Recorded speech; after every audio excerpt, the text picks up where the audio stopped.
Welcome to another episode of the Bug Bite, hosted by yours truly, Tech Coach Ralph, where we're engineer twin.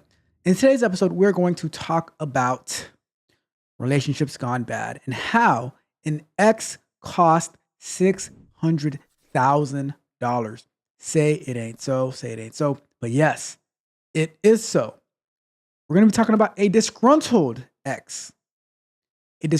ex-employee to be exact, how it cost the company that person formerly worked for $600,000 and some key things you should be doing to prevent that. But before we get into the article, if you haven't done so already, do me a big favor on your way in. Like the video, share the video, subscribe to the channel, hit the notification bell so you can know every single time we go live and drop new content because, hey, this is good stuff. This is good stuff. And if you are in need of exclusive content like access to live trainings, as well as one-on-one help, coaching help from me, go over to www.techcoachralph.dev, sign up for a tier, and we can get to work. We can hit the ground running. But on that note, let's just jump into our article for today. So this article is brought to us by Tom's Hardware. I've been using Tom's Hardware's website from like 10 years ago when I was trying to figure, maybe even longer when I was trying to figure something out. But this article is called Disgruntled Ex-Employee Costs Company Over $600,000 After He Deletes 180 of Its Test Servers.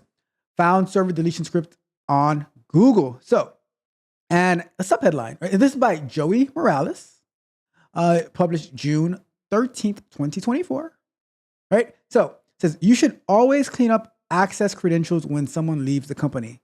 That's goes without saying. It says, so now it says, Kendula Nagaraju, a 39-year-old Indian national who worked at NCS, National Computer Systems in Singapore, was given a 2-year, 8-month sentence after the courts found him guilty of unauthorized access to computer material.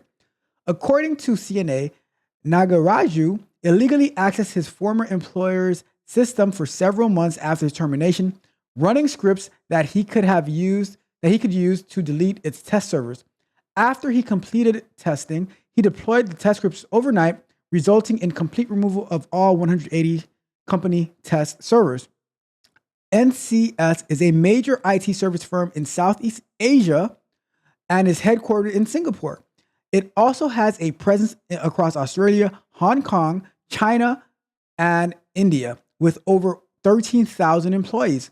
Nagaraju worked in the company's quality assurance computer systems. Oh, God. He was one of us QA people causing havoc. Terrible. Where he and his team used test servers to run apps before they were deployed to customers and end users. Nagaraju's contract was terminated in October 2022, allegedly due to poor performance, although he stayed in his office until November 16th, 2022. Nagaraju said he was confused and upset about the firing, especially after he felt he was performing well in his position. You should ask your manager to have regular one-on-ones so you can make sure that you're on the up and up, because I've seen it before when some people say they think they're doing incredibly well and management says you are doing incredibly poorly. So I would highly recommend you set up one-on-ones, find out how things are going, but whatever you do not go and delete your company's test servers, because now, not only that you're never going to be employed again, you're also in jail for 2.5 years. That's unfortunate for the company. For you, Mr. or Mrs. Nagaraju, I do not feel the same. You should have never done that, right? Because you can always find another job, but now with your record, I don't know. I doubt it though. Let's see. So, but since he didn't have another job lined up in Singapore after that, he left the nation state and returned to his home country.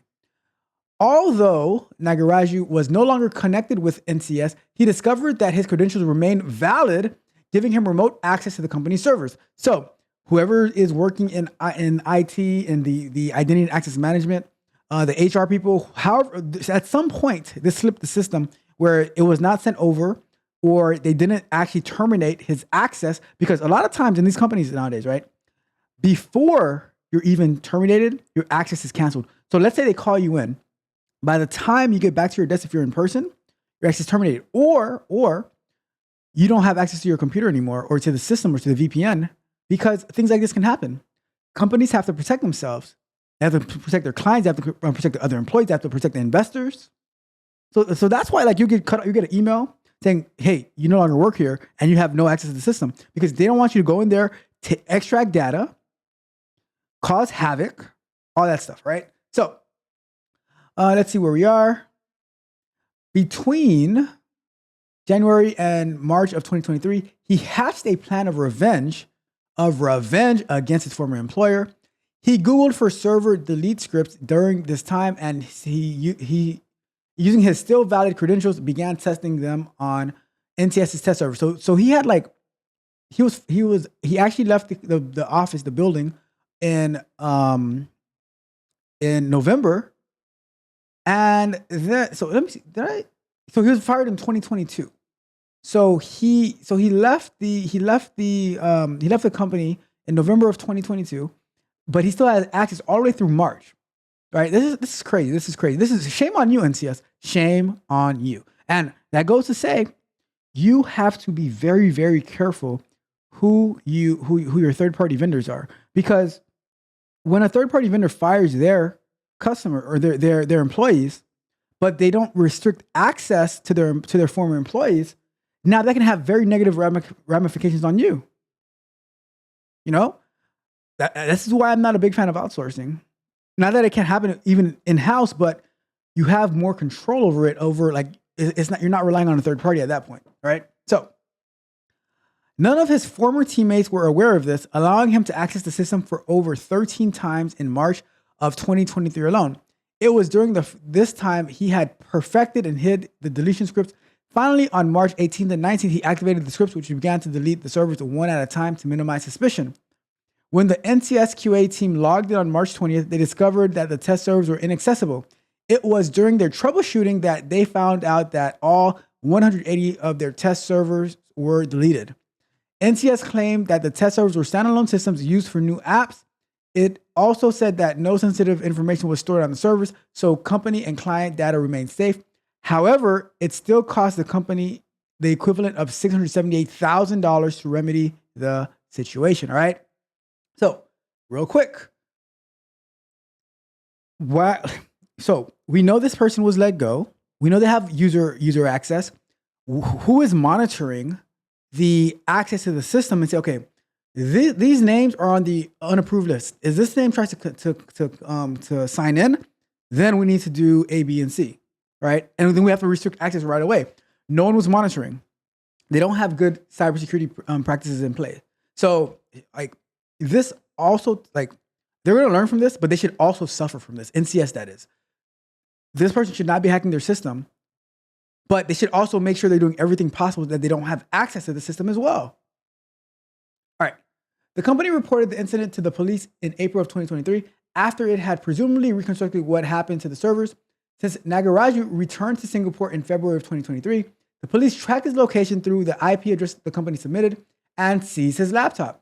This was when the authorities found the scripts that he used on NCS's server, as well as his Google search history for scripts to delete virtual servers.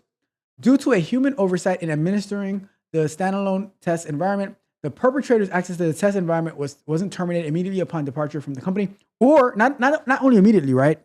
Because he departed in November of 23. So we have December of 2023, January of 2023, February of 2023, March of 2023.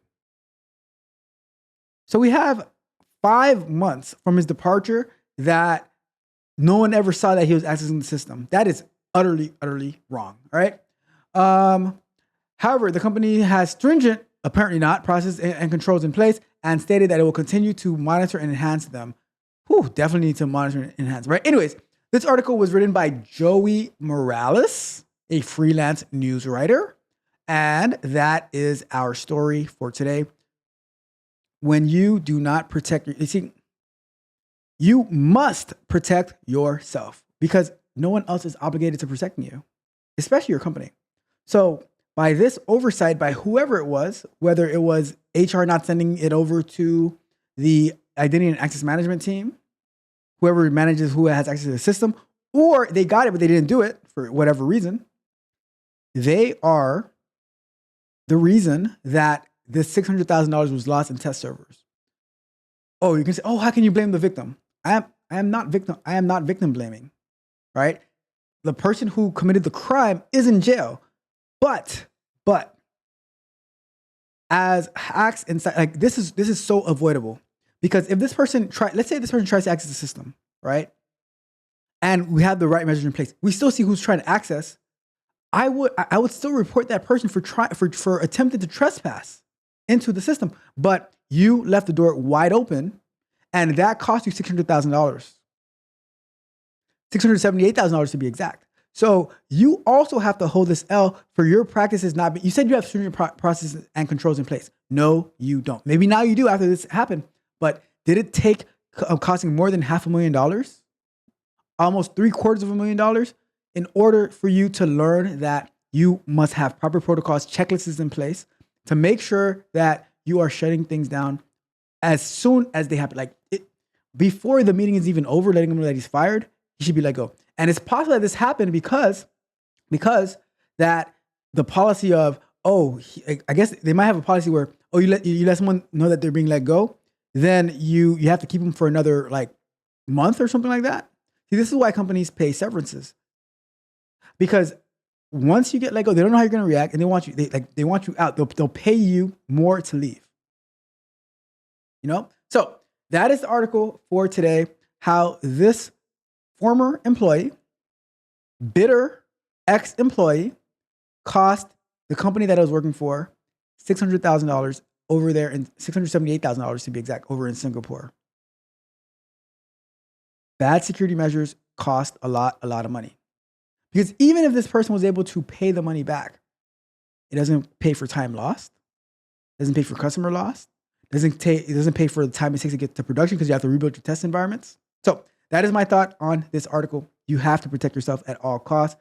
Make sure that your security team is doing their job. Make sure that your HR team is doing their job.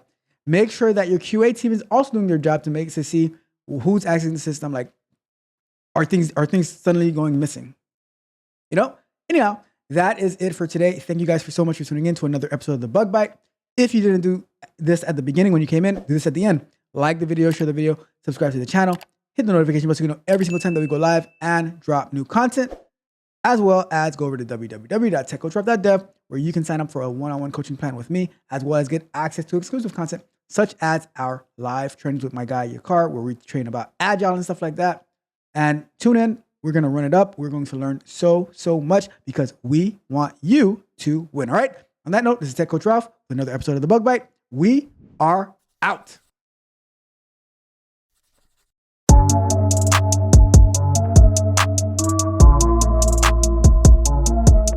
If you enjoyed the fascinating information shared in this video and you want more, be sure to hit the subscribe button to Tech Coach Ralph to be notified for new videos.